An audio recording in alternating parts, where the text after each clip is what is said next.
In this video, I'm taking another trip down memory lane by building and showcasing all of the 2016 Speed Champions sets. There were 7 in total for this year. 4 cars from German manufacturers, which were included in 3 different sets. We have 2 Audi single packs, 1 Porsche double pack with a pit lane, and then the other 4 sets were all American cars. We've got the Ford Mustang GT, the Chevy Corvette Z06, a couple of Camaros, and the F-150 and Hot Rod. There were 10 cars in total for that year, and back then the boxes had this glossy look and feel to them. Also, the Speed Champions logo was partially done up in green. And actually, I've got 3 of the sets already built. How I'm going to do this video is I'm going to build all of the American cars, these 4 sets first, and then work on the German cars. The Z06 Vet came with a side build, as did all of the Speed Champions back then. This one being a camera that swivels about. Now, I did put the 5-spoked wheels on there, the wheel covers. There's also these ones, and there's a wrench included, but I just kind of put that away with my minifigure accessories. And here's our minifigure included. He has a Chevy logo and Corvette logo printed on the front of his torso, and a larger Corvette logo printed on the back. I'll give his car a spin later on, but as of now, here's the Ford F-150 Raptor and the Model A Hot Rod. In this set, there were a bunch of side builds, which includes a build-up Christmas tree, this workbench with tools and cabinets, and a vice grip on the side, a drill press, and this piece that you can rotate around, and it has the winner's podium. These were all connected, but I took them off because I used the drill press and this workbench in some of my garages.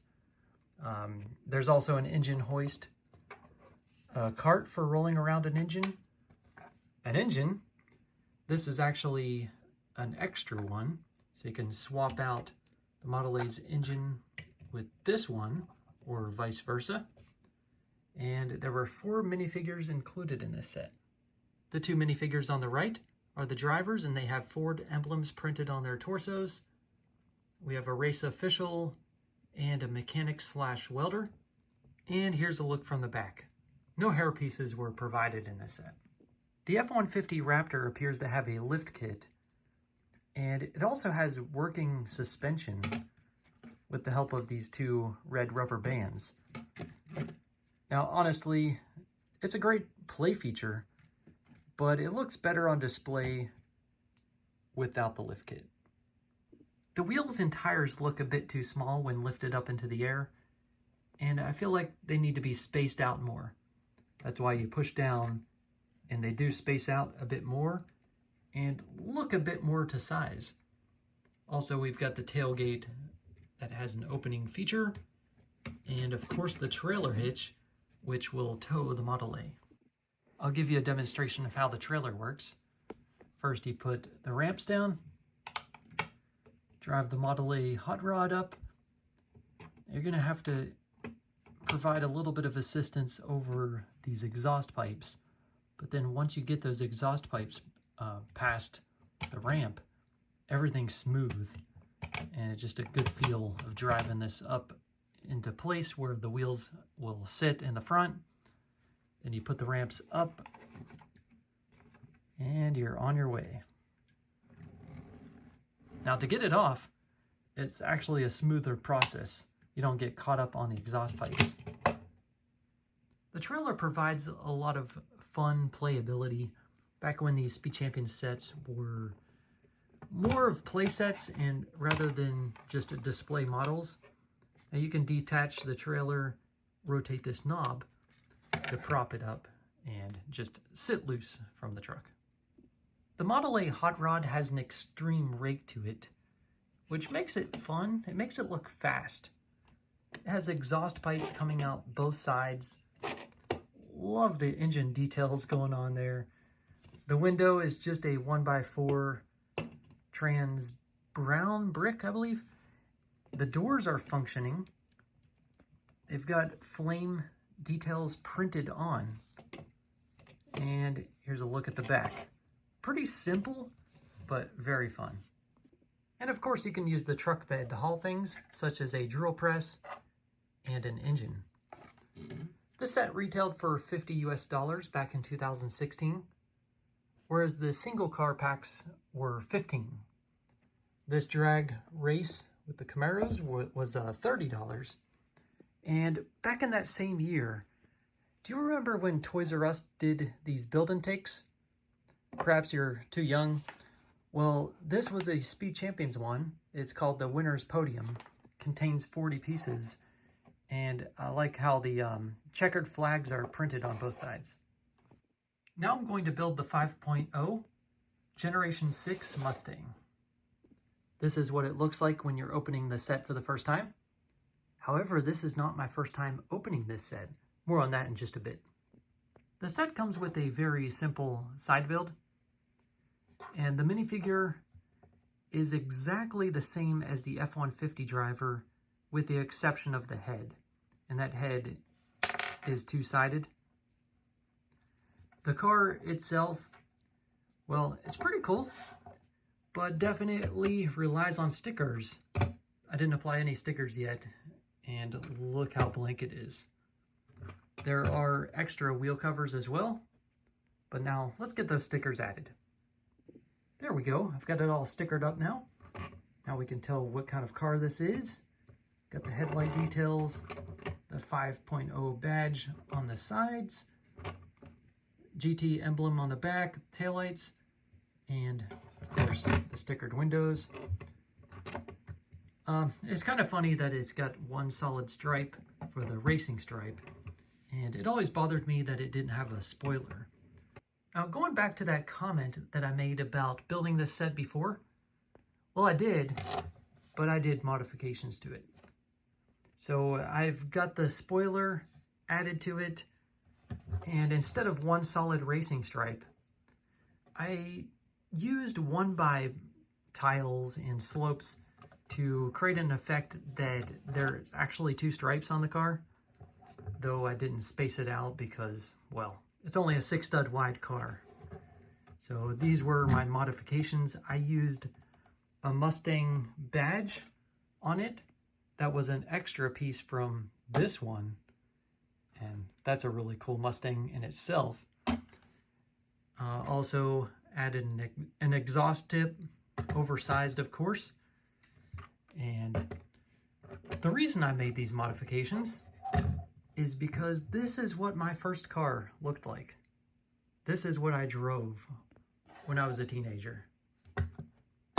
Yeah, I did some heavy modifications to my first car, and brings back a lot of good memories.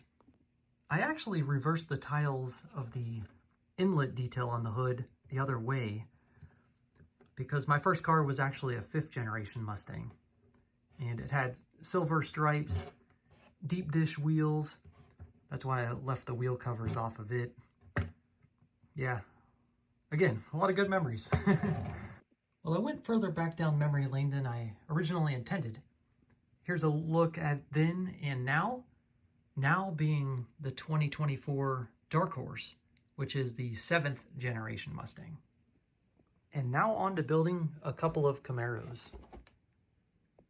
I find it interesting how many big pieces go into this small Speed Champions car. Here's a clean look at the two Camaros without the stickers applied. The 69 Camaro, it's got an interchangeable engine block. You can just remove that head and put this one on for a different look. Yeah, we've got brick-built taillights, but a lot of the other features and details will be dependent on stickers, as well as the 2016 6th generation Camaro. Yeah, pretty blank without the stickers applied. So let's get them added. And now the stickers are applied. I really like the front end of the newer Camaro. I like how all of the wedge plates, how they come together and form this grille. It doesn't rely on a sticker detail. I like that. And if you carefully align these two stickers, the Chevy logo does come together properly. Now, as for the backside, come on, they really could have built up exhaust tips. They didn't need to use stickers there. But anyway, pretty cool car. As for the Z28, here's what it looks like with all of its stickers. There's quite a bit of them, even on the sides of these small slope pieces. And it's got some extreme rake to it, much larger tires on the back than in the front. But yeah, it looks super fast. The newer Camaro did come with an extra set of wheel covers. And here's the starting line with lights, and there's a simple action feature to it. Just push down to turn the lights green. Yeah, it's pretty satisfying. The set comes with 3 minifigures and a trophy stand. Here's a closer look at the 3 minifigures from the front and from the back. I'll do a spin of all of the cars later, but for now, let's look at the German cars. Both Audis are Le Mans racing cars that share the same color scheme, white, black, and red. I've got the R8 LMS already built here. I think it looks pretty good for its day. Again, sticker details for headlights, taillights, and exhaust tips, as well as all the emblems. There really weren't many prints on Speed Champions cars back then. Nice build-up spoiler there. Here's the minifigure carrying a trophy. Got the R8 branding on both sides. A little winner's podium here. Now what's interesting is these are the only 2 Audis that we would see in 6-stud wide form.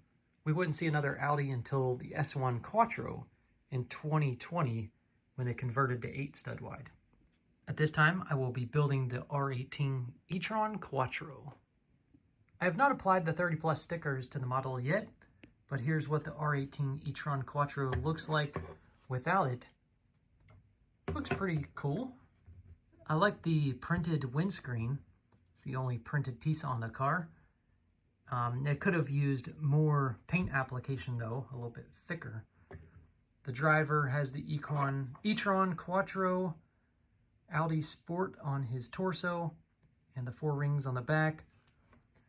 Now, of course, with this scale, its proportions are nothing like the real car, right? Lego did redeem themselves in recent years, though. Let's watch this car transform. This is without the stickers applied. And here it is with stickers applied. Whew, that took a minute. Here's the side build that's included in the set. It's a little unit for diagnosing the performance of this R18 e-tron Quattro. I like the color scheme going on. It's a pretty cool car. Great to have another Le Mans car. I couldn't quite close the canopy no matter how I situated the driver, but it's hardly noticeable. This car goes pretty well with the Porsche 919 hybrid that we would get a couple years later in 2018. But we didn't have to wait that long to get a Porsche Le Mans car, because the next set that we're going to open here has 2 of them. And it's cracking me up looking at this guy, how he's leaning back in the car, just all nonchalant.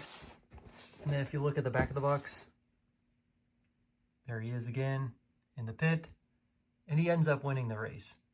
What? Let's put the Audis to the side and now direct our focus on the Porsches. There were a lot of them in 6-stud wide form. I'm even missing one of the 911 street cars. So the one I'm missing plus these 6 and these 2 make 9 total. And we have yet to have one in 8-stud wide form. If I'm not mistaken, I think the one that I'm missing is simply a recolor of this lime green 911 in white. And at the time when I saw it on the shelves, I thought, well, It's the same thing as what I have, but white, and not really into white cars as much as the, ones with color and ones that pop a little bit more.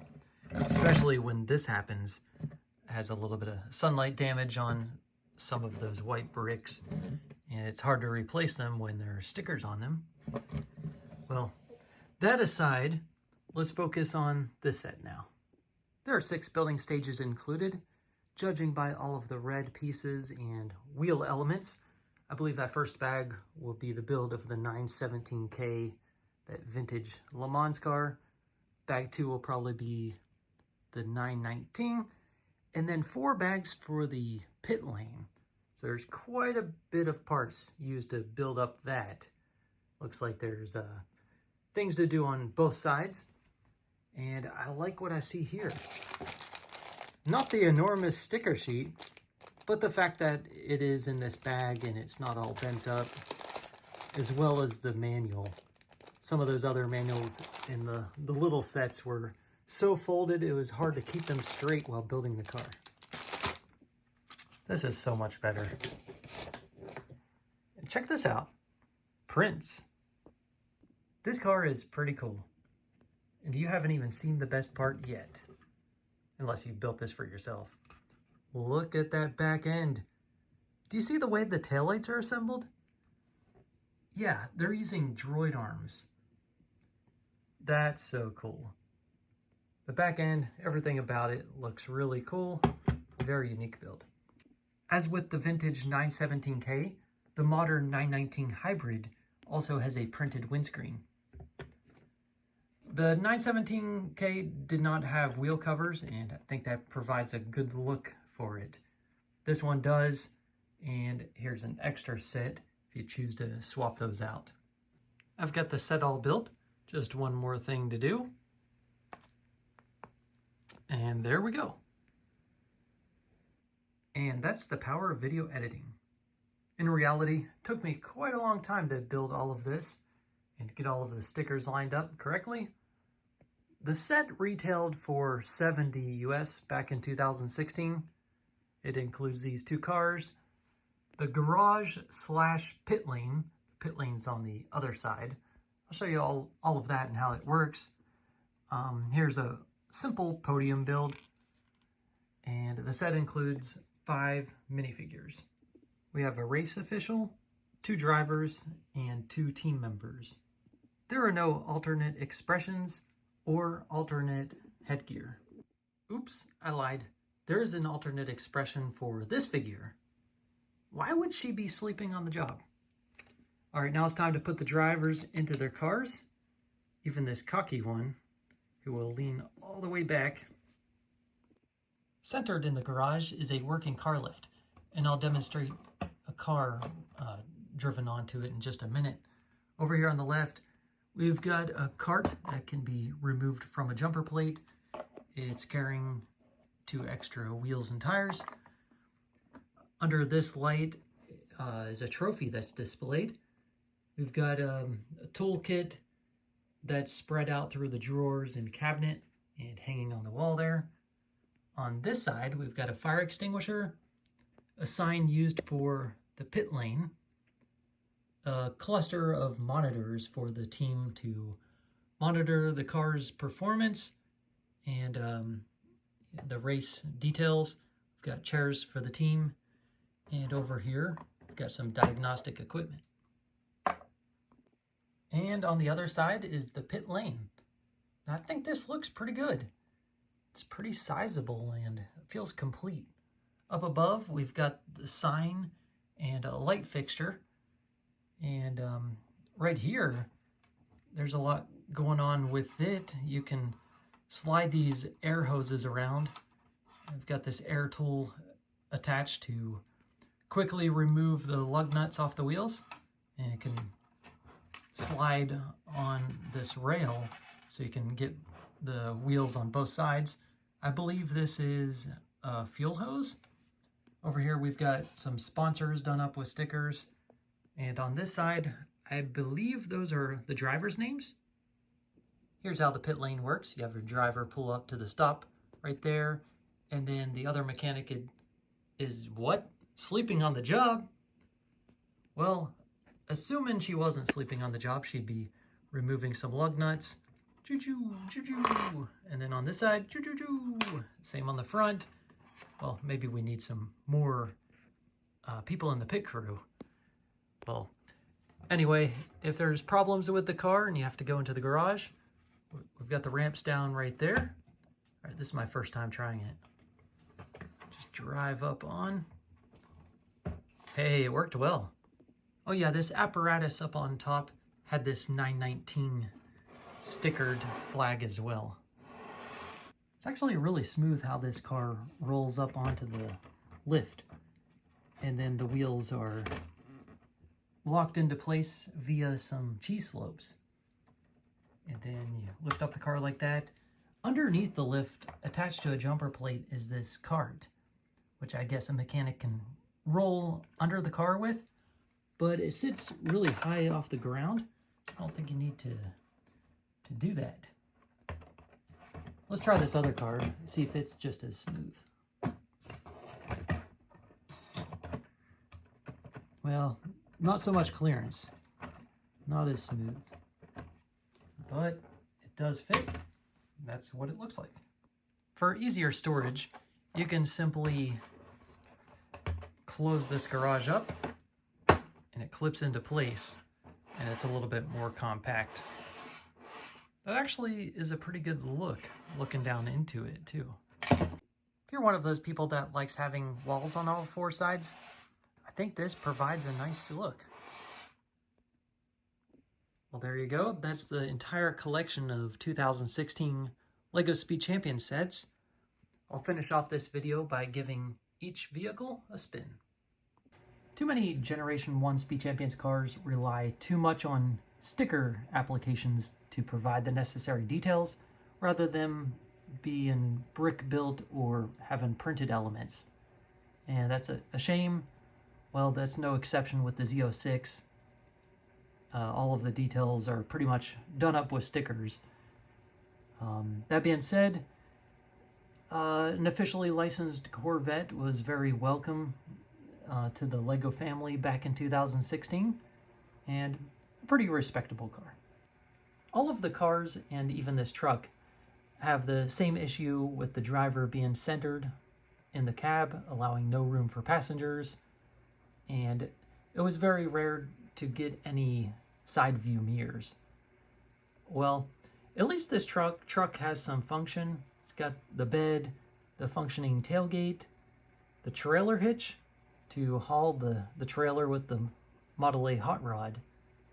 And I think in general it looks good. It's a welcome addition to LEGO in general to have pickup trucks, but to the Speed Champions theme as well with the licensed Ford F-150. Again, the tires and wheels are way too small for this lift kit, but once it's lowered onto the ground, if you remove those rubber bands, do some modifications, it may look a little bit more proper. This Model A hot rod, on the other hand, I like how it's done up with all of its build-up details, including the exhaust pipes, the oversized engine, and how it's swappable and you can change that out.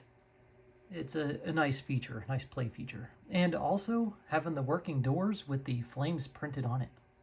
The Mustang GT looks good if I don't move my eyes up too far. If I'm just looking down here at all of the side details, the front details, and the rear, this looks pretty proper to me. If I look up higher than that, it's a little bit too studdy. I hate that one single white stripe being two studs width. It just doesn't look right to me. The Camaro is pretty solid, especially the front end. I like how that's done. The sides are pretty nice too, only one sticker on each side. Now the back end though, that's where I have my problem. Just too many stickers and not enough build-up details. This is the 69 Camaro. I like how the dual white stripes are separated by a black line going down the middle, with the use of stickers, of course. Also, the engine details propped up out of the hood is a nice touch. It's a bit extreme, the difference between the back and front wheels, but overall, pretty cool.